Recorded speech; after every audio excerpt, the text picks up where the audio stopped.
Hello friends, welcome back to my YouTube channel. Today we are going to learn about I wish. I mean in Hindi काश। दोस्तों आज की video में हम I wish के बारे में जानने वाले हैं, यानी काश के बारे में कि काश का इस्तेमाल हम किस तरीके से करते हैं। देखिए, काश का इस्तेमाल जब हम पास्ट में कोई अफसोस जता रहे होते हैं या फिर कोई इमेजिनेशन कर रहे होते हैं या फिर किसी चीज़ के बारे में सोच रहे होते हैं या फिर किसी चीज़ की ख्वाहिश दिखा रहे होते हैं ना, उस वक्त हम आई विश का यूज़ करते हैं। देखिए, यह आई विश का यूज़ दो तरीके से होता है। जब हम प्रेजेंट में कोई विश करते हैं, जैसे कोई ख्वाहिश जताते हैं, तो उस वक्त हम आई विश का यूज़ करते हैं। और उसके बाद आई विश के बाद हम यूज़ करते हैं सब्जेक्ट का, यानी जो सब्जेक्ट जिससे रिलेटेड जो काम करना चाह रहा हो उसको लाते हैं। उसके बाद वर्ड का यूज़ करते हैं, उसके बाद कोई भी पास्ट फॉर्म आता है। इसी तरीके से आई विश का यूज़ जब हम कोई पास्ट में रिग्रेट कर रहे होते, पास्ट से रिलेटेड कोई अफसोस किसी सेंटेंस से या फिर कोई काम ऐसा हुआ होता है जिसको जिसको ले करके जिसके बारे में हम अफसोस जता रहे होते हैं, जिससे रिलेटेड रिग्रेट कर रहे होते हैं, उस वक्त हम आई विश का यूज़ करते हैं। लेकिन उस वक्त आई विश के बाद सब्जेक्ट आता है, उसके बाद हेड आता है, उसके बाद वर्ब थ्री आता है। देखिए, दोनों में कंफ्यूजन हो सकती है।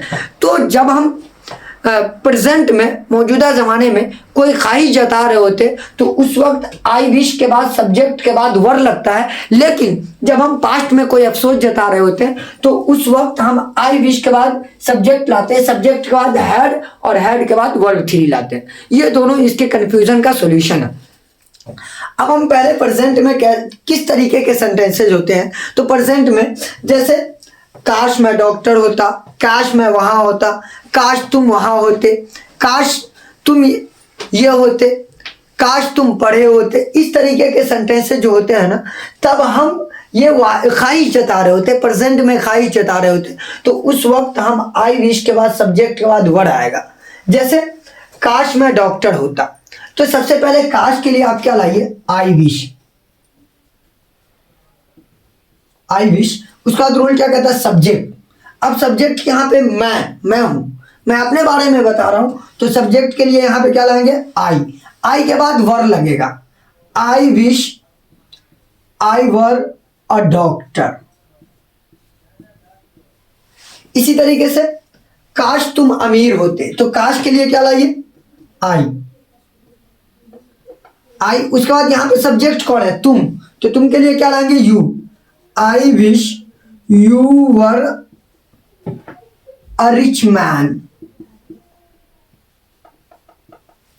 इसी तरीके से काश तुम मेरे होते, काश तुम मेरे होते, तो काश के लिए क्या लाइए, रूल क्या कहता है, आई विश, उसके बाद तुम मेरे होते तो you, I wish you were mine. काश तुम मेरे होते। इसी तरीके से काश वह मेरा दोस्त होता, तो काश के लिए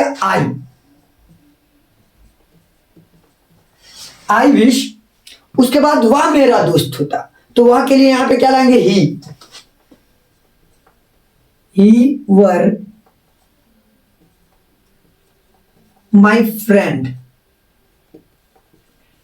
तो इस तरीके से जब हम प्रेजेंट में कोई ख्वाहिश जता रहे होते हैं, जब प्रेजेंट में कोई विश कर रहे होते हैं, तो उस वक्त हम आई विश के बाद सब्जेक्ट लाते हैं और सब्जेक्ट के बाद वर्ड का यूज होता है। हम बहुत तरीके के सेंटेंसेस इस तरीके का बनाते हैं। जैसे बोलते हैं ना, काश मैं वहाँ होता, I wish I were there.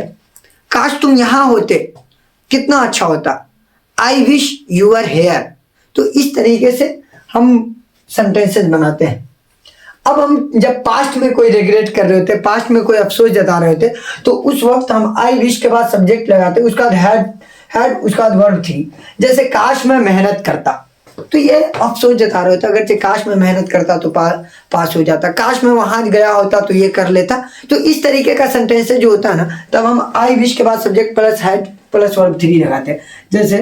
जैसे काश मैं मेहनत करता, तो काश मैं मेहनत के लिए आई लगाएंगे, आई के बाद रूल क्या कहता है, विश, आई विश सब्जेक्ट यहाँ पे कौन है? मैं मेहनत करता, मैं की इंग्लिश आई के बाद रूल क्या कहता है? हैड लगाना।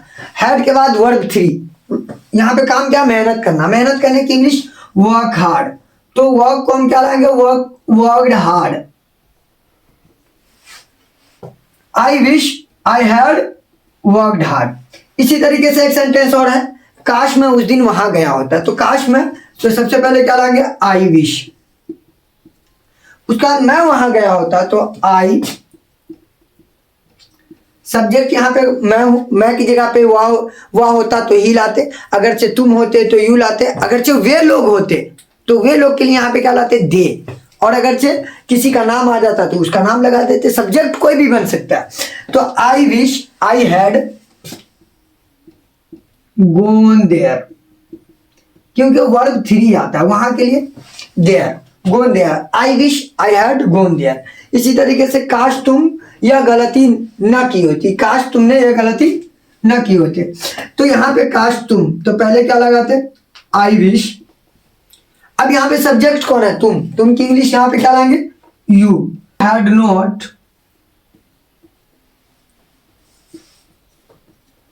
Done this mistake.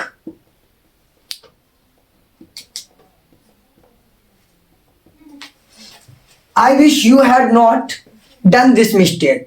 तो इस तरीके से भी सेंटेंसेस बनते हैं जब हम काश से रिलेटेड सेंटेंसेस बनाते हैं। काश वह समय पर पढ़ा होता, तो काश वह समय पर पढ़ा होता। तो काश के लिए यहाँ पे आई विश, यहाँ पे सब्जेक्ट कौन है? ही के बाद क्या लगाएंगे? हैड। ही हैड स्टडीड, यहाँ पे पढ़ने की इंग्लिश स्टडीड ऑन टाइम। तो इस तरीके से सेंटेंसेस बनते हैं काश से रिलेटेड। क्या काश ये होता, काश ये होता। तो उम्मीद करते हैं कि आपको वीडियो अच्छी लगी हो। अगर वीडियो अच्छी लगी हो तो सब्सक्राइब फॉलो ज़रूर कीजिएगा, लाइक कमेंट भी ज़रूर कीजिएगा और शेयर करना नहीं भूलिएगा। Thank you.